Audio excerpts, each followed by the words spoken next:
friend of mine passed me a question from a new dungeon master. What level should they start their campaign at? And where there's one person that's asking the question, there's more that are thinking it but not saying it. You know, put your questions down in the comments and I might turn it into video. I don't know if that's intimidating or not. It wouldn't intimidate me. I'm James, and I've been a dungeon master for over 25 years, and I talk about the things that I think about as I'm planning and plotting for my tabletop role-playing games. If you like that kind of content, then there's buttons down there for like and subscribe. A lot of the advice says to just start at level 3. In fact, the 2024 Player's Handbook says, flat out, it is particularly recommended to start at level 3 if your group is composed of seasoned D&D players. That leads to a natural question. If we're always going to start at level 3, then why bother having a level 1 and 2? Why not just move 3 down to 1 and start there? Why don't you just make 10 louder and make 10 be the top number and make that a little louder? These go to 11. Sure, I'm giving WotC some shit. They do say veteran players, and that's an important caveat. I've seen some people get really zealous about this kind of advice, and one of the things that I've found as a dungeon master is that there is no situation in which you have only one choice. There's a time and a place for almost anything in a tabletop role-playing game, and it depends on the kind of game you're trying to run. What are the mood and the themes of that game? Who are you playing this with? Are they complete strangers? Are they friends? Are they family? Are they young children? Are they full-grown adults? And what do you like as a DM? What do you like to do? And what do the players like to do? For this example, let's start with a group that is mostly new players versus a group that is mostly veteran players. And obviously I'm including the Dungeon Master. The Dungeon Master is a player too. For a group of new players, I'd say start at level 1. If you're a new Dungeon Master and you're really nervous, start at level 2. Why such low levels? Because of decision paralysis. There's this thing that veteran players tell new players getting into Dungeons & Dragons because they're super excited about it. Gentlemen, you can do anything you want. Okay, but like anything that I want to do is a lot of options. Do I like just stand here and wait for a quest? Do I go into the tavern? Am I supposed to like run away from the dungeon and go into the woods? Do I jump on the monster like some sort of a Mario character? I'm starting to feel like maybe this is a lot and I might have made a mistake coming here. They need something to bring in the scope a little bit. There's a famous quote from Orson Welles that says, the enemy of art is the absence of limitation. As someone that draws and paints, yeah, if you ask me to draw you something, my very first question is going to be, of what? What do you want me to draw you or paint? Don't just say paint. Paint, monkey, paint. Yeah. It's like never having played a video game before and being shown the Steam library of games and told you can have any one game for free. Which one do you want? It's why that viral clip of Deborah Ann Woll teaching John Bernthal how to play Dungeons & Dragons was so effective. She just gave him one situation to deal with. Just deal with the owlbear. He has something that he can understand the scope of the encounter. Combat is the most structured part of any tabletop RPG. And in combat, your basic fighter, barbarian, your melee characters have basically 2 choice points. Where am I going to move to, and who am I going to hit with the sword? Beyond that, yeah, there's other actions that they could take, but those are super situational, and they're pretty quickly going to eliminate those. It would not be outrageous if those options were only used once every couple sessions, like how often do you really have to fall prone? Then you add on something like wizards and clerics and sorcerers and warlocks and anything that is a spellcaster in any of these tabletop RPGs, and the character usually has like 6 choice points on top of everything else.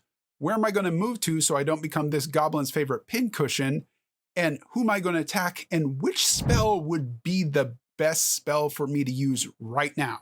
And that's more than enough choice for any new player to kind of get a taste for what a class is going to do and how complicated it's going to get, without getting completely overwhelmed. And many new players, because why wouldn't you be, are drawn to these spell casting classes because they want to play with magic. There's been a very small section of new players that I've had that go, what I really want to play is Conan the Barbarian, Yasha, or Karlach.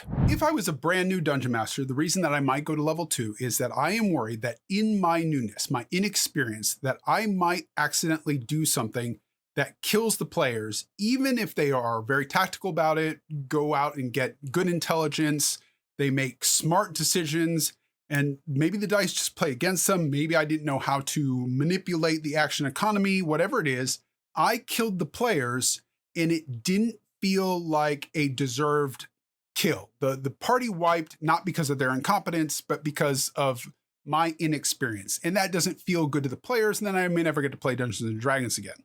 The other reason is because players are unpredictable. Let's say that you do have a player that really wants to play the barbarian character Karlak, and they run forward into a bunch of goblins, straight ahead into another room, and they start charging, and now they're surrounded by 6 goblins. You could have those goblins just retreat, scatter. But how many times can you really do that before it feels like you are handing the players victory? You are letting them win. Eventually, this barbarian Karlak is going to come to the conclusion that she should have been a barbarian skewer by now. Now, as you gain more experience as a dungeon master, there are ways that you can manipulate the encounter so it feels like it was a natural consequence of what was going on. It doesn't become obvious that you're nerfing the encounter to accommodate that the players were a little bit bloodlusty. You could do something like say, all the goblins are drunk and therefore they have disadvantage. They were distracted, they're arguing amongst themselves, or some of them were asleep, and so you have managed to surprise them. Or you could do something where you say that some of these rocks that were really just supposed to be rubble and difficult terrain are big enough to give cover so that not all the archers get a clean shot at you, or maybe some area on the battlefield becomes mud. And while the goblins, eager to kill barbarian Karlak, rush forward, that mud being difficult terrain slows them down just enough that they can't get all the way to barbarian Karlak, so that on her next turn, she'll get to attack, and by then all the party members have caught up, and now it's back to an encounter that isn't going to murder barbarian Karlak on their very first encounter of playing Dungeons and Dragons. We're trying to calibrate things and help them learn. If they are more king of the door, Hulk smash kind of players, then we want a more Hulk smash kind of game. Are they those kind of players? Or are they just overzealous and they've never played that before and they kind of got in over their heads unexpectedly? If you make the players start at level 2, you have a bit more room to let them learn from their mistakes. Even if 3 goblins all shoot barbarian Karlak when she runs into this room, she is at worst unconscious with maybe 2 death saves gone. As long as she's not the next player, the other players can come in the room and try to save her and at least draw some of the rest of the goblin fire, because the goblins aren't going to keep shooting her if there's other targets that they now have to worry about. And Karlak still gets a death save. Death has not been removed from the table. It's just been made more unlikely so the players have an opportunity to learn that there are consequences when you are playing a tabletop role-playing game. Starting veteran players at level 1, there are obvious reasons, because it's a new edition, they've never played these character classes before, or just the adventure calls for it.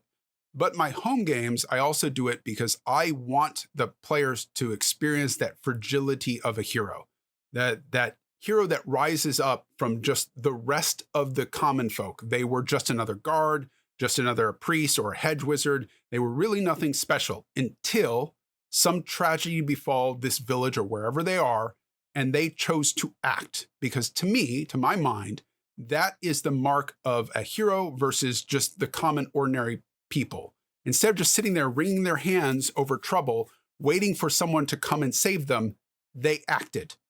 Oddly, that's also the mark of a villain. I would start them at higher levels because, well, the adventure calls for it, but also because I want the mystery of the characters' backstories to be part of the campaign. If they're level 3, they've had at least one adventure, probably 2. Who did they help? Who did they hurt? Is there someone out there that has a bone to pick with one of these players that I can use to spark some sort of adventure later on? You could do that with level 1 characters. You could give them a backstory. Dungeons and Dragons removed the folk hero backstory from the new 2024 edition wisely, in my opinion, because I've always had trouble rectifying that verisimilitude, and verisimilitude is important to me, of the character that has a folk hero background versus a level 1 character. My character's just a folk hero because they defeated a bunch of bandits that came into town and tried to hold them hostage. Through cleverness, guile, luck, I was able to use my limited skills and resources to defeat 10 bandits and drive them out of town. But if you just defeated 10 bandits, you are not a level 1 character. You are at least a level 2 character. If you're sitting at a table with a bunch of new players, help them to understand the game, but don't play it for them. Tell them what their character is good at and not good at, but don't tell them that they can't do something just because they're not the optimal character to do it.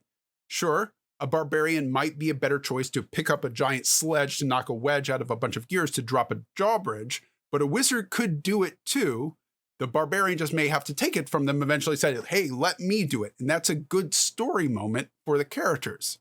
Tell the wizard why they might want to use sleep or firebolt to accomplish the same kind of a task, defeating a bunch of goblins, but don't tell them what the right spell is to cast at that moment.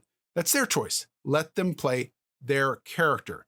If you're a new dungeon master that's looking for a bunch of adventures to play, here are 2 level 1 adventures that are pretty good. You should be able to accomplish them in one night. They're just one shots, and they could lead into bigger adventures. Till next time, remember, you're a player too. Try to have some fun.